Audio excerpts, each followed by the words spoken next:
আজ একটু সস্তায় বাঙালি থালি খোঁজ পেয়ে গেছি। খোঁজ পেয়ে কিন্তু চলে এসেছি 13 পার্বণী রেস্টুরেন্টে। এখানকার থালি কিন্তু অসাধারণ হয়, অনেক রিভিউ দেখেছি গুগলের মধ্যে, সেই দেখে কিন্তু এসেছি। আর এখানে আমরা একটা অর্ডার করেছি ফিশ থালি আর একটা চিকেন থালি। তার মধ্যে কী কী রয়েছে একবার দেখো, আর সার্ভ করছো খুব সুন্দরভাবে। আর রেস্টুরেন্টটা কিন্তু বেশ বড় আছে আর খুব সুন্দর পরিষ্কার পরিচ্ছন্ন।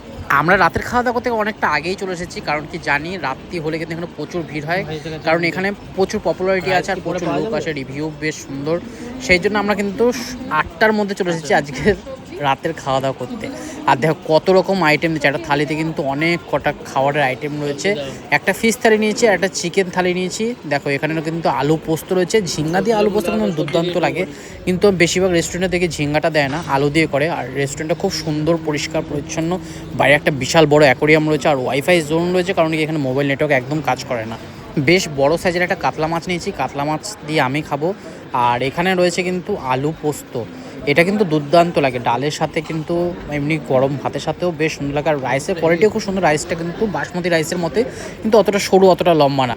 থালির সাথে রয়েছে কিন্তু রসি কষি বানানো একদম সোয়াবিন আলুর তরকারি। আমার তো সোয়াবিন দারুণ লাগে যদি টেস্ট হয় ভালো, আর এখানে কিন্তু টেস্টটা অসাধারণ, মানে খেয়ে আমি বুঝতে পেরেছি দারুণ সব খাওয়া দাওয়ার কোয়ালিটি হবে। এই রেস্টুরেন্টটা রয়েছে পুরী সি বিচের একদম, যেখানে শ্মশানটা রয়েছে শ্মশানটার পেছন দিকের গলির মধ্যেই কিন্তু এই রয়েছে 13 পার্বণ রেস্টুরেন্ট। এটা পুরীর মধ্যে কিন্তু খুব পপুলার, কারণ কি এখানে খুব সস্তার মধ্যে বাঙালি থালি পাওয়া যায়, চাইনিজ ফুড অনেক কিছু পাওয়া যায়। এই গলিটার মধ্যে কিন্তু অনেক কটা দোকানই রয়েছে, যেখানে রুটি তড়কা ডিম মাংস বিরিয়ানি সব এই গলিটার মধ্যে পেয়ে যাবে। বেশ সুন্দর খাওয়া দাওয়ার কোয়ালিটিও।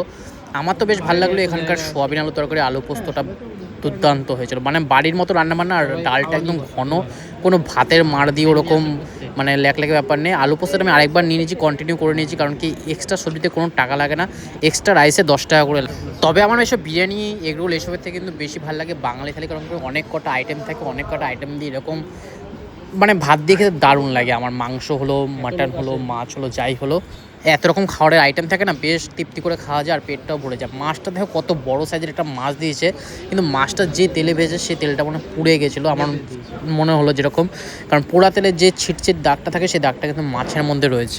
আজকে আর চিংড়ি খেলাম না, কারণ দুপুরবেলায় তোমাদের সাথে শেয়ার করেছিলাম চিংড়ি কিন্তু আইটেম খেয়েছিলাম, মিত্র ক্যাফেতেও খেয়েছি, আরও অনেক রেস্টুরেন্টে খাওয়া দাওয়া করেছি, যেখানে সব জায়গায় চিংড়ি খেয়েছি। চিংড়ি আমার বেশিকালে ভালো লাগে, কিন্তু এখানে আর চিংড়ি খেলাম না। কাতলা মাছটা কিন্তু দুর্দান্ত হয়েছে, মাছটা যা মানে যে তেলে ভাজা হোক না কেন, মাছের কিন্তু কোয়ালিটি খুব সুন্দর। আর এখানে কিন্তু মানে মিল সিস্টেম খাওয়ার রয়েছে, রাইসটা খালি এক্সট্রা নিলে টাকা লাগে এক্সট্রা। চিকেন কষাটা দেখেই আমার জিভ দিয়ে জল বেরিয়ে এসেছে, কারণ কি এত সুন্দর কাসুরি মেথির ফ্লেভারটা আসছে আর ধনেপাতার ফ্লেভারটা আসছে, এই দুটোর দিকে কিন্তু দুর্দান্ত বানিয়েছে। যাই হোক একটা লেগ পিস নিয়ে নিলাম, আর আলু কিন্তু এক পিসই রয়েছে, আলু কিন্তু দেওয়া হয় না কোনো রেস্টুরেন্টেই চিকেনের সাথে, এইখানে কিন্তু আলু রয়েছে। আমরা দুটো চেয়েছিলাম, কারণ দুজন মানুষ আসছে, কিন্তু একটা আলু এত বড় দিয়েছে যে দুজন আরামসে ভাগ করে খেতে পারো। পুরীতে এসে খাওয়া দাওয়া করতে হলে অবশ্যই এই রেস্টুরেন্টে একবার ট্রাই করো, 13 পার্বণ রেস্টুরেন্টের দাম খাবারের খুব কম আর কোয়ালিটিও বেশ ভালো লাগলো আমার। 210 টাকার নিয়েছে ফিশ থালি, আর চিকেন থালি যেটা রয়েছে সেটা কিন্তু 240 টাকা রয়েছে। চিকেন কিন্তু 4 পিস দিয়েছে, বেশ আরাম করে এনজয় করে খেলাম, কারণ কি এসি রেস্টুরেন্ট আর এত খাবারের মান যদি গুণমান যদি ভালো হয় খেতে বেশ ভালো লাগে। যাই হোক আজকের ভিডিওটা কেমন হলো অবশ্যই কিন্তু কমেন্ট বক্সে জানিও, আর শেয়ার করে দিও যাতে সবাই কিন্তু এই রেস্টুরেন্টে দুর্দান্ত খাবারগুলো উপভোগ করতে পারে। দেখাবে এরকম নতুন নতুন ভিডিও, নতুন টাটা বাই বাই। ফেসবুকটা ফলো করে নিও, আর ইউটিউবে দেখলে সাবস্ক্রাইব করে নিও। টাটা।